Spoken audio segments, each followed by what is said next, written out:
Tonight on SCTV3, we take a closer look at how the strength and conditioning programs prepare student athletes for their season. Plus, see how recent changes to national DEI policies are going to impact the school's office. All that and more tonight on SCTV3.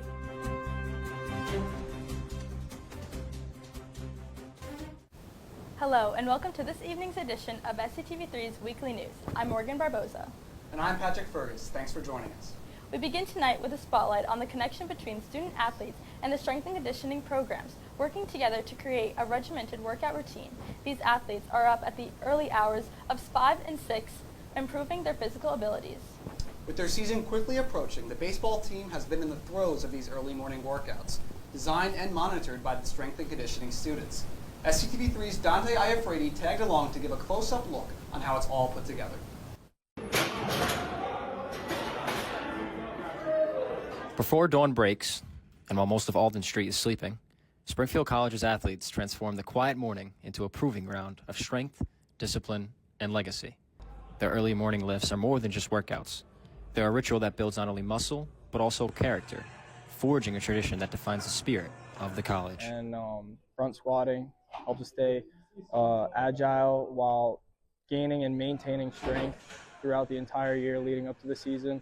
And what we're doing now is just more focused on speed and recovery, really, leading up to the season. And we're just excited to get out there, get after it March 1st. For the baseball team, early morning lifts aren't optional. They're a commitment.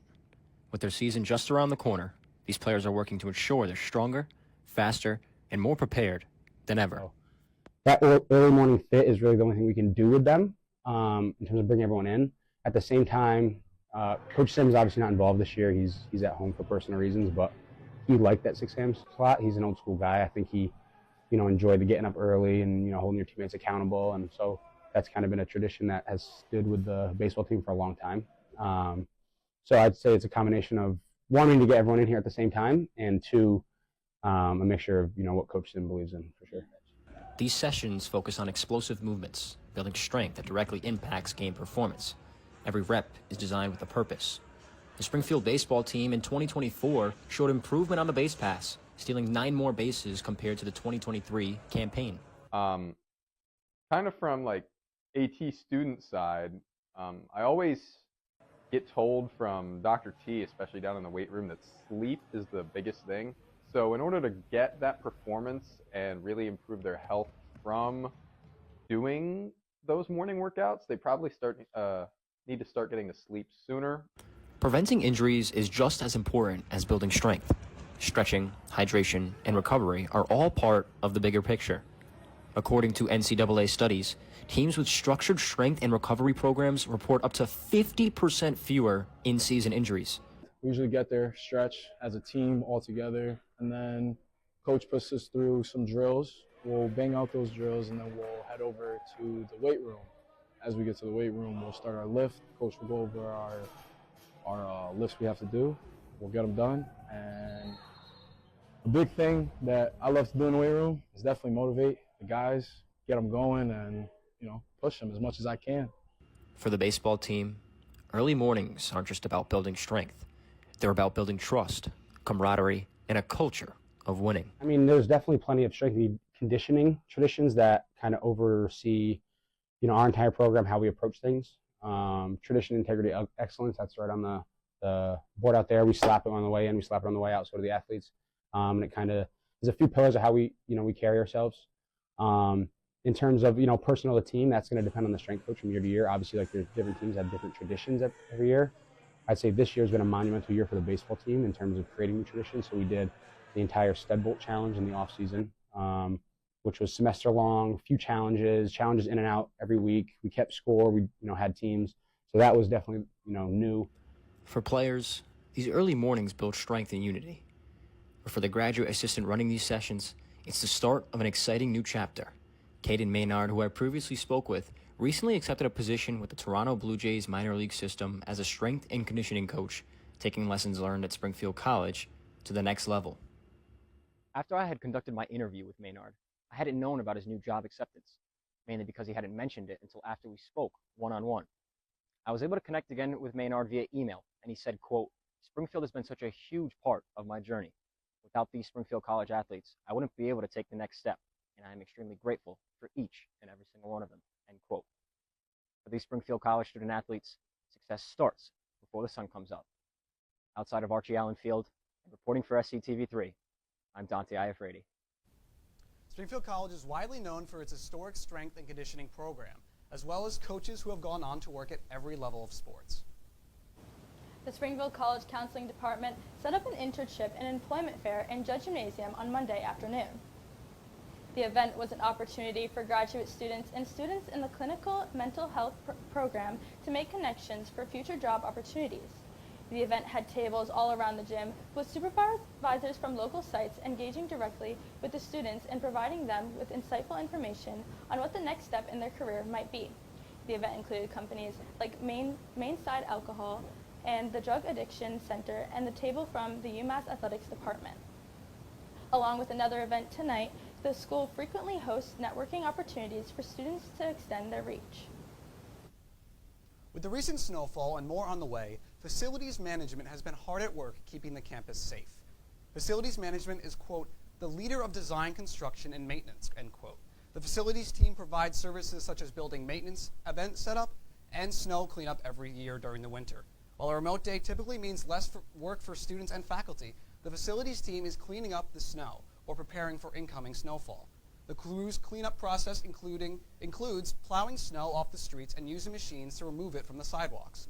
Director of Facilities Management Kevin Roy spoke on how they prepare for incoming snow. We try to prepare for the worst case scenario on most of the storms. So we're prepared for 6 inches, and if we get 2, it's great. It's worse when it goes the other way when we prepare for a lower amount, and then we're kind of scrambling. So prepare for the worst and hope for the best. That's our motto. Facilities will continue to keep walkways clear and use salt to deal with any icy spots. CAB held a special Valentine's Day bingo last night. As students crowded into the Union and grabbed their boards, they had their eyes on the prizes up for grabs. Prizes that included a popcorn maker, Lego set, row blankets, poker sets, and even AirPods. A gift card tree was also available with cards to Wendy's, Sonic, Hot Table, and more. The biggest of the night, though, was a Ninja Creamy Deluxe, a personal ice cream and gelato maker. As usual for bingo night, the atmosphere was charged, as each student hoped to cross off their boards first. If you missed Valentine's Day bingo, another round will be held on March 12th with the theme yet to be announced. As part of the Black History Month programming, an Afro dance night class was held on Monday night in the Wellness Center. The event was led by Tracy Thomas, a gifted dancer and performer, as well as instructor at Shooting Star Dance Center in Springfield. Thomas guided students through the basics of many African dance styles. Shoulder and hip movements were the main aspects of the different dances being taught. Thomas also talked about the history of African dance in the United States and its impact on African American communities. At the end of the class, students put together each step into a final performance. A diversity mixer was also held on Tuesday night, where students of different cultures engaged with other members of the college community. Springfield College prides itself on its diverse campus and strives to ensure every student feels welcome and included. On January 20th, President Donald Trump signed an executive order rolling back DEI programs on the federal level. SCTV3's Lanaya Delgado sat down with Dr. Slandy DeJuice and Deja Ware to talk about how it's expected to impact the college. On January 24, 2025, President Donald Trump signed an executive order that rescinded DEI funding and programs. This is not only something that affects businesses, but also schools. I sat down with Dr. Slandy and Ms. Ware to talk about how this may impact students on campus. Diversity is celebrating the differences amongst all of us and considering all the different dimensions of who we are.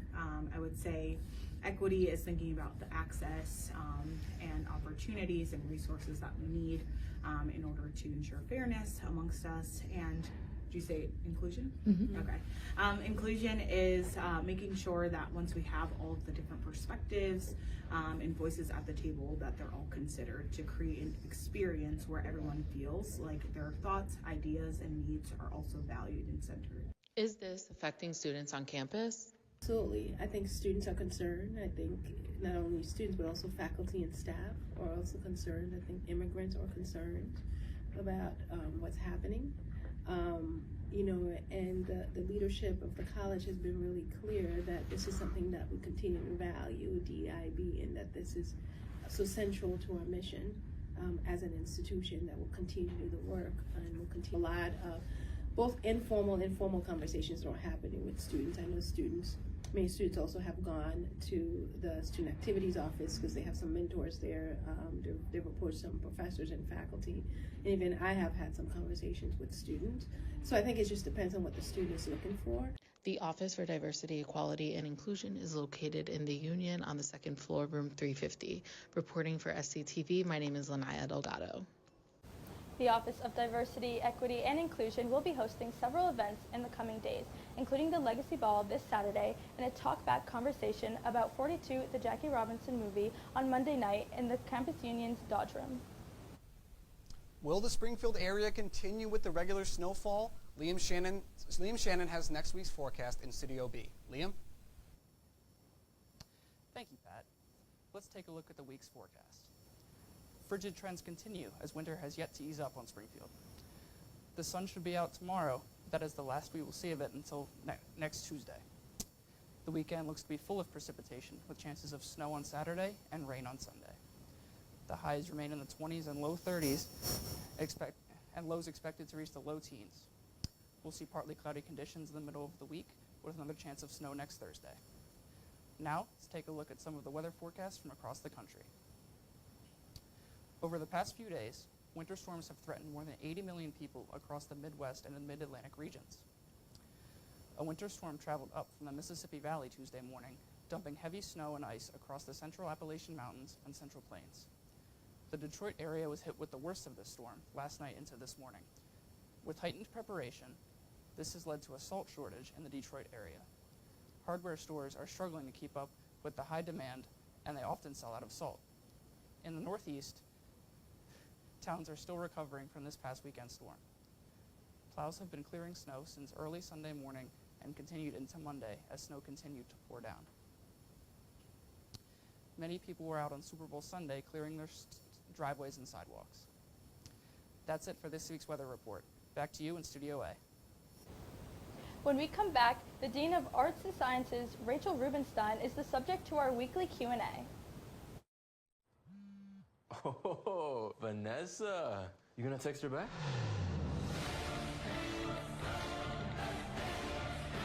Nope. I'm high.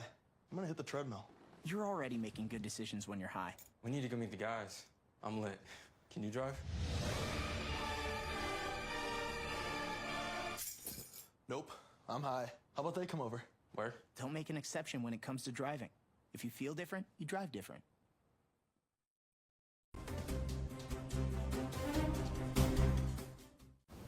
Rachel Rubenstein, the Dean of the School of Arts and Sciences at Springfield College, has fit in seamlessly on campus since her arrival on 2021. SCTV3's Tucker Burkett has spoke with Rubenstein about what drew her to Springfield College and the importance of building connections with students and faculty.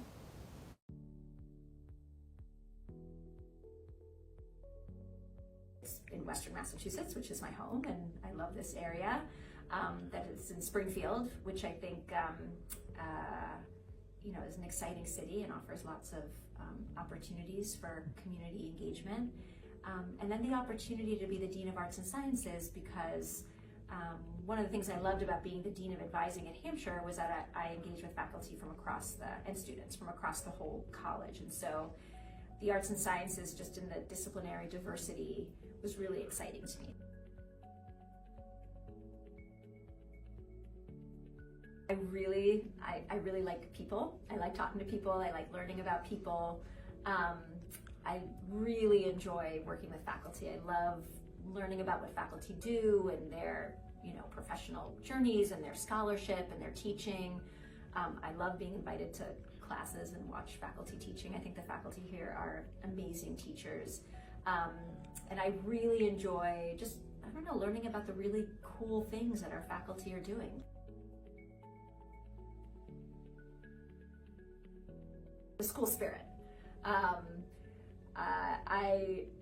I've never seen so many students wearing like their college apparel as I do here. I love the school spirit. I love that, you know, students are, I don't know, just how all in the students are. It's a really, really nice atmosphere.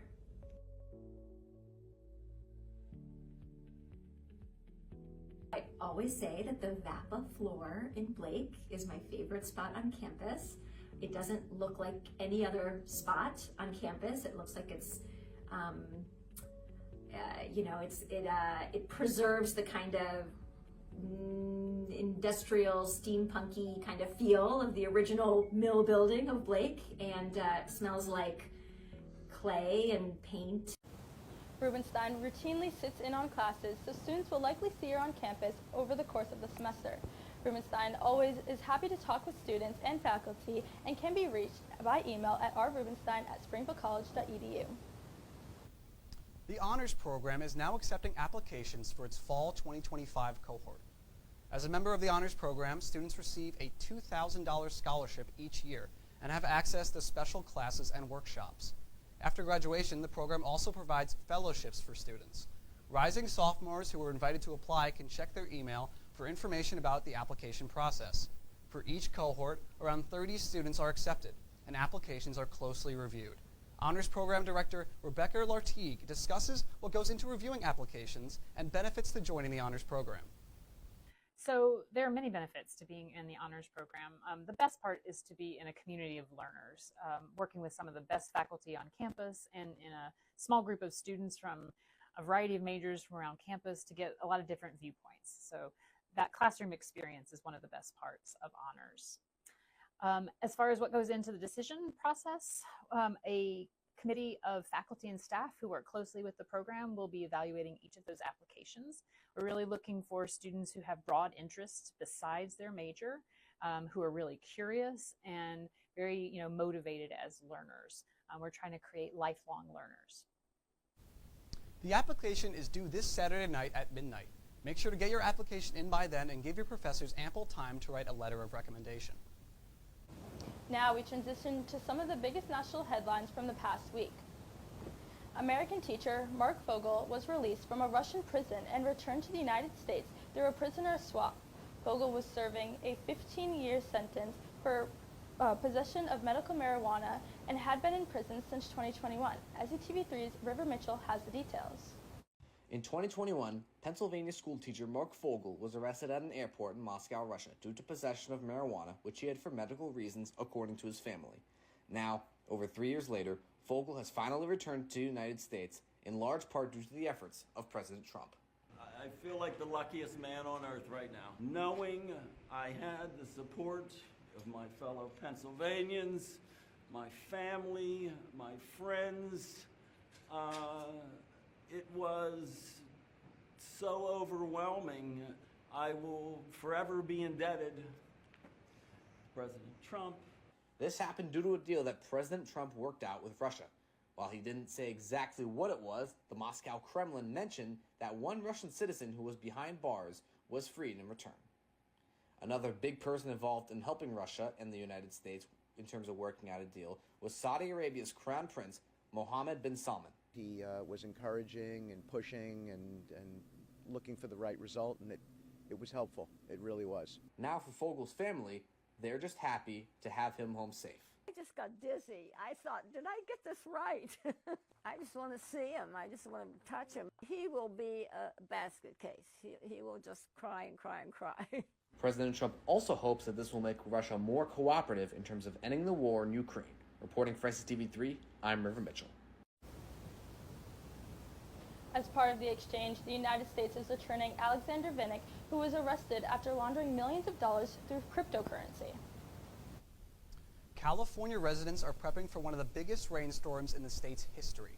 On top of the typical groundwork that goes into preventing flooding, officials are also working to make sure that debris from the Palisades wildfires doesn't get swept up in mudslides.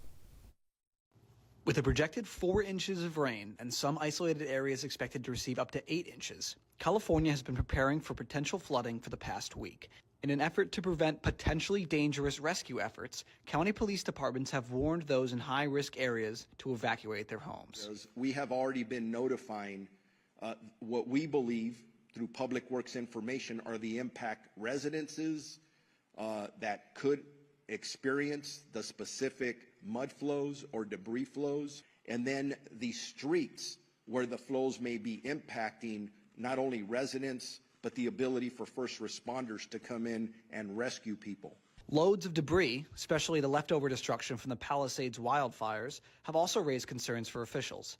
Mudslides especially could sweep the area and these large pockets of debris onto the roadways. Systems have been put in place by the Public Works Department to capture debris flow from the hillsides. More than 7,500 feet of concrete barriers, more than 6,500 sandbags and other erosion control measures throughout the Palisades.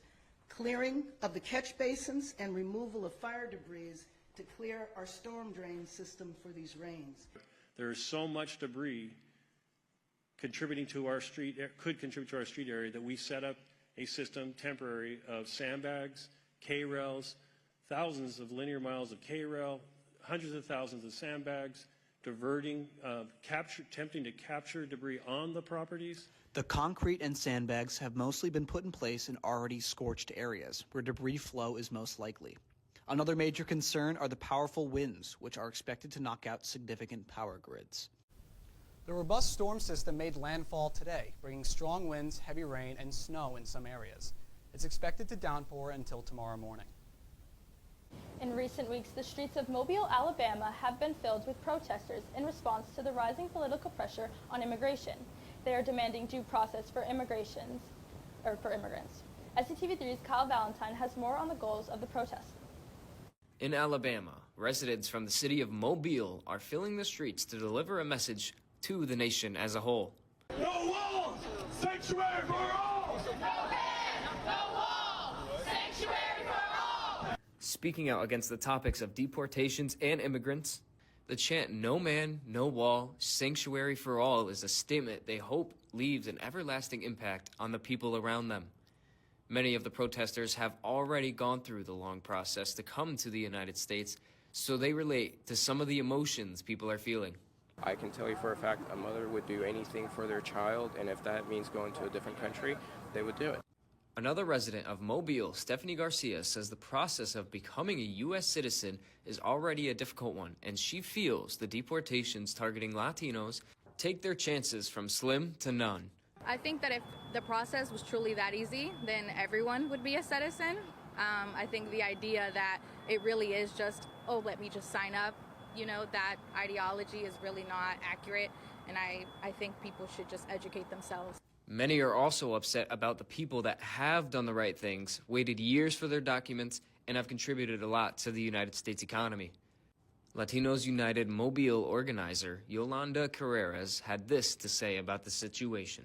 I love to see everybody just come united. I see everyone from different nationalities and different backgrounds come in and support, because I think they understand that, we're better when we're together. She is heartened by the fact that these deportations have brought her community together in an effort to help those looking for a brighter future. Reporting for SCTV3, I'm Kyle Valentine.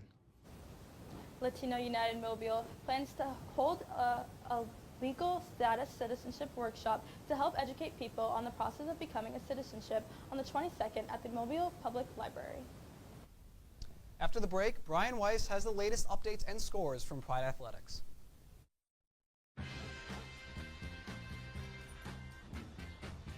When we adopt a shelter pet, we discover they're a unique mix of all kinds of things. Come on, Joe, spot on this last one. There it is.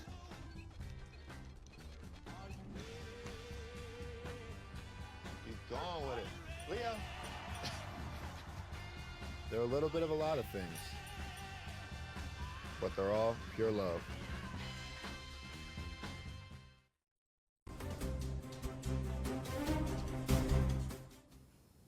Hello and welcome to this week's edition of SCTV3 Sports Extra. I'm Brian Weiss, bringing you the latest on all things Pride Athletics. Led by multiple high-scoring performances, the Pride men's basketball team defeated Coast Guard by a score of 93-80. After losing to the Bears earlier in the season, the Pride were looking for revenge. They started hot, going on a 15-0 run in the second half to take control of the game that led to the win in Blake Arena. The team's leading scorers, Josiah Evely, Cedric Rodriguez, and Jerron Flynn, combined for 57 of the team's 93 as the team shot 62% from beyond the arc in the second half. Springfield posted a staggering 40 rebounds throughout the game while defensively holding Coast Guard to 37% from the field. The Pride looked to keep rallying towards securing a spot in the NUMAC playoffs in their next game versus Emerson on Saturday. The Springfield College women's basketball team defeated Salve Regina in NUMAC Conference Showdown in Blake Arena last night. The Pride won by a score of 76-72, led by leading scorer Amanda Leary, who had 21 points on 7 for 13 shooting.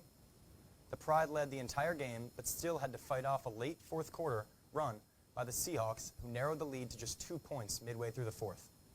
The Pride, however, would finish the game strong to improve to 5-3 in conference play and snag their 13th win of the season.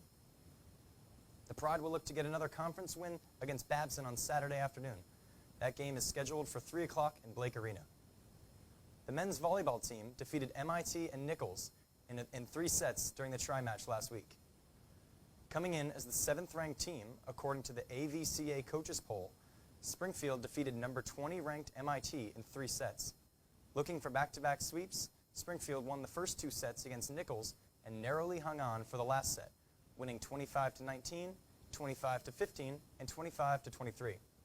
Joey Preach had 17 kills on the day, with Chris Rouleau chipping in 19 of his own. Setter Dylan Mulvaney dished out 62 assists. Mulvaney and Rouleau each had 3 aces as well. Springfield hosts NYU tomorrow at 8:15 in the Morgan Classic, an annual event held in Blake Arena. The Pride will either play in the championship game or consolation game Saturday night. This week, I spoke with men's volleyball senior Chris Rouleau about his volleyball journey and his goals for the rest of the season. Hello and welcome to our Athlete Interview of the Week. My name is Brian Weiss, and I'm here with senior on the men's volleyball team, Chris Rouleau. Chris, can you tell us a little bit about how you got into volleyball? Yeah, of course. So for me, volleyball started in like 7th grade. First time it was available in middle school, just in like the boys volleyball area. It wasn't like big for the club scene yet. So just me and a couple of friends decided it would be a fun sport to try. It was that or wrestling at the time, and a couple of my buddies, we didn't really want to get into the contact sports. So we just decided, you know, we're going to try volleyball and see how it works. So went from there, and just as time passed on, found a true love for it. So, yeah. Nice. And here we are at Springfield, and this year you've shattered a couple of your personal records. You know, you got a career high in kills, digs. This year you have 196 kills. Super impressive. Can you tell me like the key to your success this season? Yeah, I wish a lot of it. I wish I can give myself a little more credit, but it's all about the guys around me. You know, it's as a middle blocker, especially my position. I can't really get the ball if it isn't for our serve receivers, just passing the ball in system, and then my setter Dylan Mulvaney. He's an incredible player. He gets me the ball at the right time. So all the credit to those guys. I wish a lot of credit to them. Yeah, it's awesome. You guys got some good going on down there. So. Yeah. Can you tell me any goals you have for yourself or for you guys as a team this year? Yeah, so we are allowed to say this now. The goal is a national championship. Senior year, you know, we've gotten close. My freshman year, we lost. We were runner-up and then lost in the first round the last 2 years. So we're definitely hungry. We've been saying this is a bamboo year. So basically, a bamboo is the strongest wood out of any of them. And it takes 2 years to grow. Like I guess you plant it and then takes 2 years to sprout. So we feel that sprouting is done and it's time, and once it starts growing, it grows an inch every day. So we feel we're at that point in our process, and yeah, we're excited. A lot of fun stuff ahead. So thank you, Chris. That's all we got for you today. Appreciate you for coming on. Of course. Doing this with us. Thank you. Yeah, thank you. Appreciate it. Rouleau is having a strong senior season, leading the Pride in points and blocks. The men's and women's swimming and diving team are nearing the end of their season, with the NUMAC Championships starting next Thursday. Stay tuned for Liam Riley's preview on the championship. Now to take a look at our weekly athletic schedule. Men's volleyball is hosting the annual Morgan Classic. They play NYU tomorrow night and either play in the consolation or championship game Saturday night. Women's basketball takes on Babson in a rematch of a game that saw the Pride lose 67-65. On Wednesday, men's basketball looks to topple number 17 WPI. Springfield will look to break WPI's 11-game win streak. Track and field will be traveling Saturday to Tufts to compete in the Jumbo Invitational. Men's lacrosse kicks off their season by taking on Nazareth. Springfield played Nazareth close last season, but lost 9-10. Women's gymnastics continues their season, competing in a tri-meet against Rhode Island College and Cortland. To see each team's full schedule, check out springfieldcollegepride.com. That'll do it for this week's edition of Sports Extra. Stick around to see what the campus truly thinks of Valentine's Day. Jordan knows he shouldn't eat this entire bowl of nachos, but tonight he's earned that right, because a few hours ago in the middle of happy hour, he recognized a sign, not from the gods or a bolt of lightning, but from a double heart, a kissy face, and a fourth ha in ha ha ha. That's when Jordan knew he was buzzed. So when it was time to go, he got a ride home instead of driving. Be a legend like Jordan. Recognize your buzzed warning signs and get a ride home. Buzz driving is drunk driving.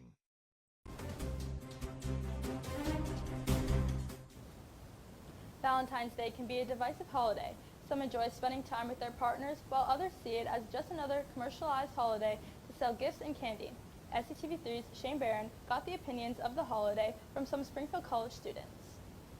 I'm Shane Barron, and I'm here on the streets of Springfield College. And with Valentine's Day coming up tomorrow, I wanted to find out what people are doing and what their thoughts are on the holiday. How do you feel about Valentine's Day? I think it's great. I love getting candy, so that's good. And Chick-fil-A has their heart trays, so. Are you going to be going to get one? I am. Okay, are you going with a significant other? Yes, I am. Oh. What do you think the best thing you can receive on Valentine's Day would be? Probably like chocolate or flowers. Are you going to be getting any of those this year? I don't know. We'll wait and see. Yeah. Do you have anybody special that you'd like to say Happy Valentine's Day to this year? Anybody you want to send some love to? Probably LeBron James. You know, me as a single male, I don't really care for it, you know. It's just me. How about you, Griff? Yeah, I agree. I mean, I'm a single guy. I don't really see much of a purpose, but I mean, the couple seem to like it, so that's good for them, I guess. How do you feel about Valentine's Day? I think it's fine. Fine. What? Yeah. Like, give it a grade on a holiday scale. Like a 6. Okay. All right. I can get down with that. Shout out my girl, Kaylee. Sir. You guys going out to dinner? Probably. You gonna get her flowers? Maybe. We'll see. Delaney, how do you feel about Valentine's Day? I'm indifferent. I don't know what that means. Just like, it's fine. Like, I don't love it, I don't hate it. Okay. What's your favorite part about Valentine's Day? I like the color of pink and I like chocolate-covered strawberries. How do you feel about Valentine's Day? Shane, I happen to be a very romantic kind of guy. You know, I met my wife here at Springfield College. We got married on this campus in the union. So, you know, I'm all about it. Okay. So you're a supporter? I am a supporter.